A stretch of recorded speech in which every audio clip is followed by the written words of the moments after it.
I'm sure by now you've already heard the names Marvin Harrison Jr., Malik Neighbors, Brock Bowers, Roma Dunze. So today I wanted to shine some light on some of these rookies who are not being talked about as much by the mainstream accounts. These are the guys you're going to want to know by the NFL draft, and especially by the start of your dynasty rookie drafts. I mean, we're all looking for the next Puka Nacua or Tank Dell in the final rounds. And maybe this year it'll be one of these guys. But I don't like to waste a lot of time with intros, so let's just get to it. The first guy I want to talk about, and he's gotten a little bit of love thanks to his great pre-draft process, is Michigan's Roman Wilson. Roman Wilson had a breakout 2023 season that included 12 touchdowns, a national championship, and concluded with an impressive performance at the Senior Bowl. And despite 3 underwhelming seasons prior to 2023, Roman Wilson was able to showcase his exceptional speed, reliable hands, and quality route running during his senior season. And he proved versatile enough to work from both the slot and out wide. He uses his speed to stretch the defense both vertically and horizontally, and uses his high football IQ and awareness to find the holes in the defense to create a consistent target for his quarterback.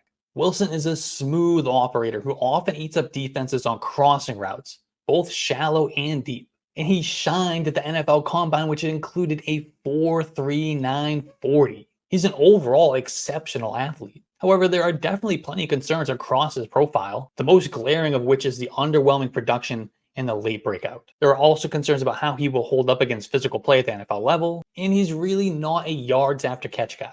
I mean, outside of just pure speed, he's really not that hard to bring down the open field. But in the NFL, Roman Wilson projects as a starting slot receiver who can also bump out wide to Z when needed as well. He will use his speed and separation skills to work himself open on all 3 levels. Roman Wilson is looking like a day 2 pick on NFL draft weekend, and in Dynasty, he's going to be a target in the second round of our rookie drafts with the hopes that he develops into his athleticism to become a playmaker and a reliable fantasy option. NFL comp for him is Jaden Reed, and his yards performance score comes out to 52.8, which is in the 79th percentile.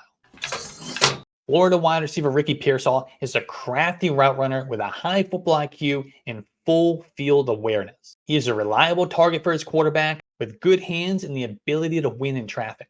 He consistently finds the holes in the defense and sits down to create an open target. And while he can line up at different positions across the field, Ricky Pearsall is destined for a slot role at the NFL level. That will allow him to maximize his skill set as a route runner and chain mover while also avoiding physical man coverage. Pearsall will live in the short and intermediate areas of the field. He doesn't really pose much of a threat vertically. He's likely going to come off the board in the 3rd round of the NFL draft, and in Dynasty, Ricky Pearsall will be a play in round 3 of our rookie drafts with a chance to become a top 36 fantasy producer if he becomes a steady starting slot. My NFL comp for him is Brian Hartline, and his yards performance score comes out to 53.3, which is in the 80th percentile. And hey, if you're enjoying this video, you find it all valuable, please hit that like button and subscribe to the channel. We got you covered all the way through and past the NFL draft. And make sure you leave a comment telling me your favorite rookie sleeper. Virginia's Malik Washington is one of the most fun wide receiver prospects in the 2024 NFL draft class. He's severely undersized at 5'8", but he is quick and shifty with great ball skills and an intriguing production profile. Washington is a quality route runner who pairs that with his athletic traits and high football IQ to consistently create separation and get open. He has natural and reliable hands, and he works well in traffic, making him a go-to target for his quarterback in just about every situation. And that's how things played out for him in his 1 year at Virginia. The Cavaliers made Washington the focal point of the offense, and they found ways to get the ball in his hands in as many ways as they could. And despite his size, Malik Washington is tough to take down the open field. Not only does he use his elite quickness to make guys miss, but Malik Washington is more than willing and capable of breaking through arm tackles as well. He has a running back mentality when he has the ball in his hands. He's going to fight for every inch. In the NFL, Malik Washington projects as a depth wide receiver who could compete for a starting slot role. He's going to thrive in the quick game and on underneath routes, and is going to be a reliable option in must-have situations. He's likely going to be a 4th round pick on NFL draft weekend. Is going to be an intriguing option in the later rounds of our dynasty rookie drafts. My high-end NFL comp for him is Zay Flowers, and his yards performance score comes out to 56.5, which is in the 83rd percentile. Louisville's Isaac Guerendo is an intriguing running back prospect despite the lack of college production. His combination of size and raw athletic traits with speed, explosion, agility is about as impressive as it gets. Let's be honest, Isaac Guerendo was a little known prospect prior to the NFL Combine. That was before he ran the fastest 40 of all the running backs at 4.33, and then he also jumped out of the stadium. So it probably won't surprise you then when I say that Isaac Guerendo is a threat to take the ball to the house anytime he touches it. He's a decisive runner who hits the hole with purpose, and he has the explosion to get to the next level of the defense very quickly. Now, he's not really one to make a defender miss with his open field elusiveness, but at 221 pounds, Isaac Guerendo is not exactly easy to take down when he gets ahead of steam. Now, while his speed does make him a constant home run threat, Isaac Guerendo can sometimes try too hard to find that big play.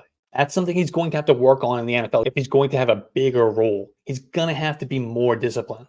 But overall, he does have good vision. And in the passing game, Isaac Guerendo is a quality check down option out of the backfield. He has good hands, and he's a quality pass protector. Now, the giant hole in Isaac Guerendo's profile is his lack of production. He started his college career at Wisconsin, where he played sparingly while backing up Jonathan Taylor and then Braylon Allen. And then even after he transferred to Louisville, he continued to operate as the team's number 2 running back. And that's likely going to be his role in the NFL as well. He's going to be a team's number 2 or number 3, but he's going to be able to provide value on all 3 downs. He can kind of act as that change of pace, explosive element out of the backfield.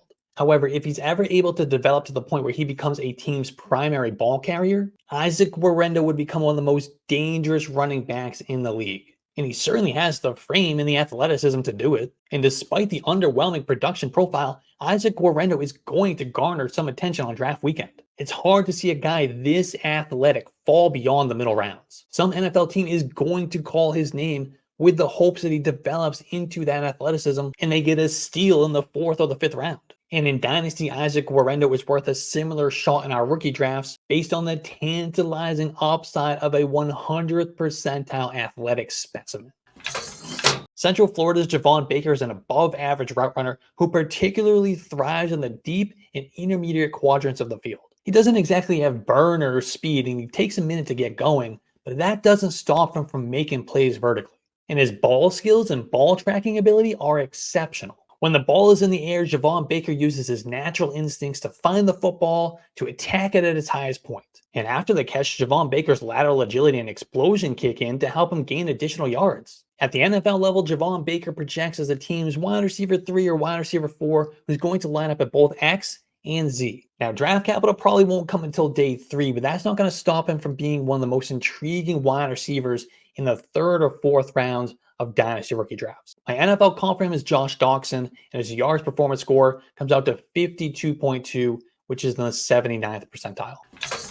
New Hampshire's Dylan Laube is one of the funner running back prospects in the 2024 NFL draft class. He was wildly productive over the last 2 seasons, albeit at New Hampshire and in the FCS. But Laube showed he can be a quality runner between the tackles with good vision, patience, and a knack for finding the cutback lanes. And he has enough speed and burst to create breakaway runs. Where he really shines, though, is in the passing game. He creates matchup problems from the backfield as well as lining up in the slot or even out wide. Laube is a legitimately good route runner with good hands and the athletic profile to make plays after the catch as well. And his willingness and ability in pass protection is going to help him carve out a role on passing downs early in his NFL career. NFL teams are going to appreciate his versatility on offense and the experience in the return game. And that's going to help him not only be drafted, but to make a 53-man roster as a rookie and to work his way into a role that could eventually make him fantasy relevant. And that'll likely be as a change of pace guy and primary option on passing downs. Draft capital will likely come in the middle rounds to a team looking to add a receiving threat to its backfield.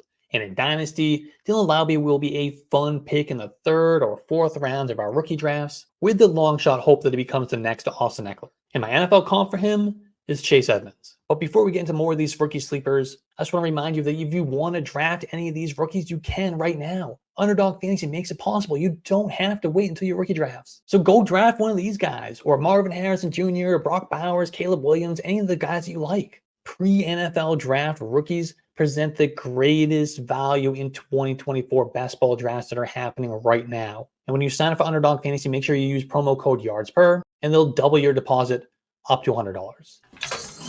Arizona's Jacob Cowing is an undersized slot receiver who is massively productive during his 5-year college career. He has 4.38 speed with impressive lateral agility and acceleration. And he checks several key analytical boxes like breakout age, yards per team pass attempt, dominator rating, and receptions per game. And Cowing proved that his skill set is valuable across different offensive styles and he can fit multiple roles. In fact, listen to this. His average yards per reception was 18 yards during his 3 seasons at UTEP. But then at Arizona went down to 10.8 as the Wildcats chose to use him close to the line of scrimmage, whereas UTEP liked him as a down-the-field playmaker. And that versatility plus the added value as a returner is going to be appealing to NFL teams. Now, there are a few concerns, like can he create consistent separation? How is he going to handle physical playmakers? Can he catch the ball consistently in traffic? So to help combat that, he would be best to land in an offense that likes to spread the field and utilizes motion and other tactics to help their wide receivers get into space. Draft capital will likely come on day 3. He's going to be a fun pick in the later rounds of our rookie drafts. And the Yards Performance Center prospect model kind of likes him. He comes out in the 74th percentile. Alabama's Jermaine Burton is a playmaking wide receiver with exceptional top-end speed and acceleration to quickly and consistently get open down the field. He bursts off the line of scrimmage, burning past his defender early in the route. And then when the ball is in the air, Jermaine Burton is excellent at tracking it down or adjusting to the throw if necessary. And even when he is challenged at the line of scrimmage, Jermaine Burton does an excellent job of fighting through that and getting into his route. And while Jermaine Burton was primarily asked to run vertical patterns at Alabama, he showed enough to instill confidence that he can become a more well-rounded route runner at the next level. He's not going to be a one-dimensional deep threat, even if that is what he does best. In the NFL, Jermaine Burton has the upside to become a team's number 2 or number 3 option in the passing game while serving as the primary vertical guy. My NFL comp for him is Kenny Stills, and his yards performance prospect score comes out to 40.8, which is in the 65th percentile.